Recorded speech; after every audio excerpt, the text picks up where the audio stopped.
Today, I will share my best hacks that will keep you from running out of air when you're singing long musical phrases. So here's the problem.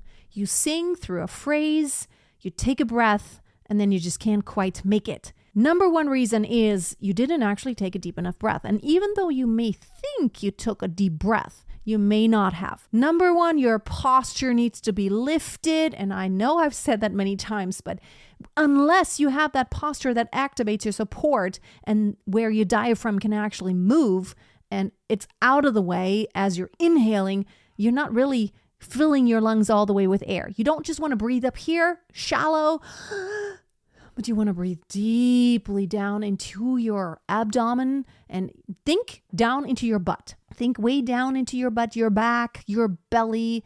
Your diaphragm goes down. You want to really think a downward movement like a syringe.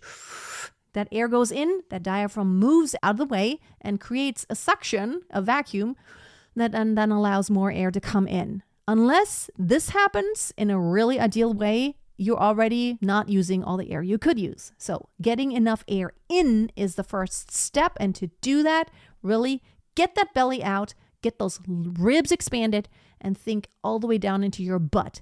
The next factor actually really is thinking that you're singing, I think has an effect. Let's just assume you have healthy vocal cords and nothing is really wrong with them. Just do this test right here. Take out your timer, and then I just want you to talk. Just talk in a relaxed chest voice, first of all. Okay? Take a deep breath like we just established, and then start your timer and see how long you can talk without a breath.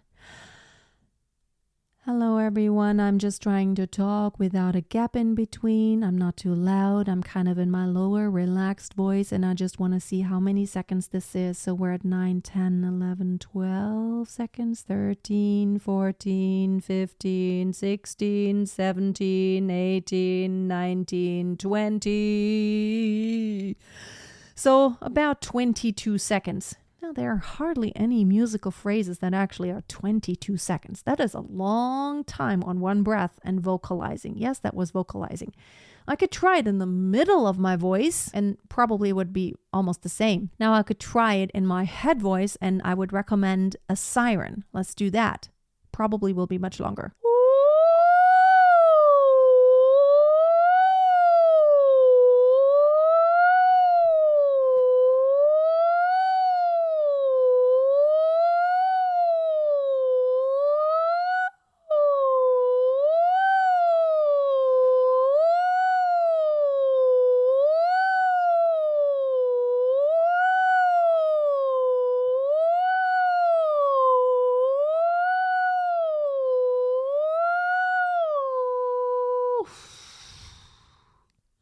I had that much more air, so that was over 30 seconds.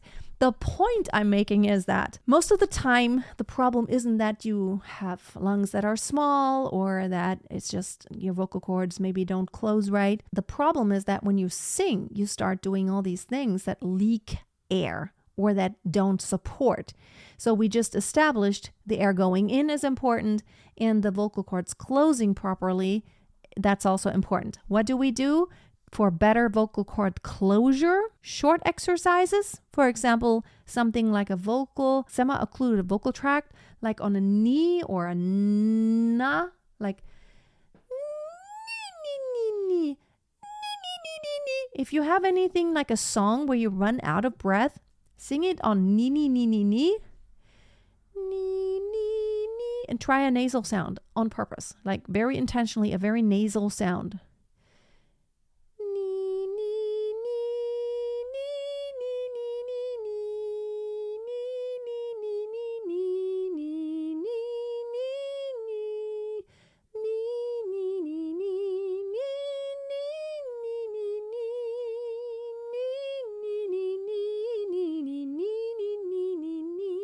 If you make it nasal on purpose, what you do is it's kind of a semi-occluded vocal tract, meaning you're not allowing a lot of air to flow through because you're creating resistance. In this case, you're closing up a lot of spaces and it can only really go out your nose.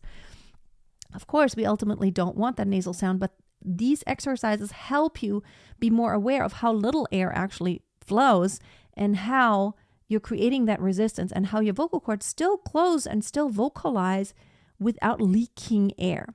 You could also use a straw that you pinch and you sing through that, sing that melody and that phrase that is giving you trouble where you run out of air consistently. Pinch it or blow into a glass half filled with water with a straw and try to make very small consistent bubbles rather than very large bubbles and everything splashing all over the place. And by the way, if you have trouble breathing and you want to make sure you're doing it right, I have a free ebook that goes very deep into how to breathe for singers. I will put the link below, all about breathing for singers. The next thing that I see a lot is that sometimes you don't really have to sing loudly. And a lot of times we sing too intense. So most of the time it's not like, I dreamed a dream in time gone by,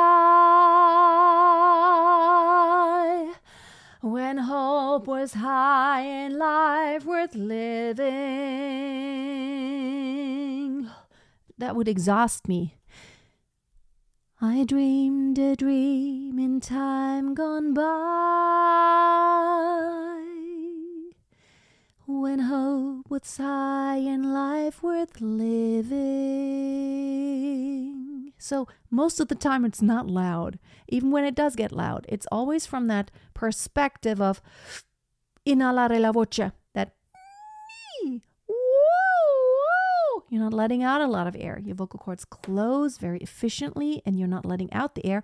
You're trying to keep it in. That diaphragm doesn't just push it all up. It very slowly, very slowly and subtly pushes air outward. So don't sing at full volume. Try to bring in more dynamics and ask yourself, how intense is it really supposed to be? Most of the time, it's not at the very high intensity level. And the last point I want to make is the end of your phrase before you breathe is going to set up your next breath. So in this case, I dreamed a dream in time gone by, when hope was high and life worth living. So what I'm not doing is, okay, I'm relaxed. Oh, now I have to breathe. And I do this. I'm well supported, and the offset right before I take the next breath, it's early enough so I can fit in my breath. And it's supported. I'm not cutting it off. So, I dreamed a dream in time gone by. I'm not cutting it off. Bye. See how I'm kind of tapering it off? And then, of course, I'm not sucking in, but bye. At the supported breath, out of that supported offset, I can get into a supported inward breath that expands quickly, so I don't need a lot of time to get that very full breath. And then it's almost like I still have a split second to remain fully inhaled before I actually have the next onset. Bye, when hope. So I don't go, gone by, when hope. So it's not pushing out and then pushing in and then pushing out and then pulling in. It's really more of an equilibrium, whether I'm exhaling or inhaling or stopping for a second. Keeping that equilibrium. I'm keeping the breath in and I'm only using very little outward flow. And even when I'm inhaling, it goes in quickly, but it never feels like this reversal, this sudden, okay, other direction, and now full force ahead again. And then I'm out of breath, and now full force backwards, breathing in reverse, which that's exhausting. And it really, I think it also damages your vocal cords when you think like that, because then you will lean on the mechanism, probably go like this. That's very exhausting. So these are my top tips and my hacks personally to sing very, very long phrases without running out of air. Watch your favorite singers when they sing very long phrases. They do all the things that I just talked about. Consider joining my community where we talk more about excellent phrasing, not running out of breath, and all the things that you enjoy about singing, that you struggle with, and we want to help you win. Until next time, always keep a song in your heart and always keep on singing.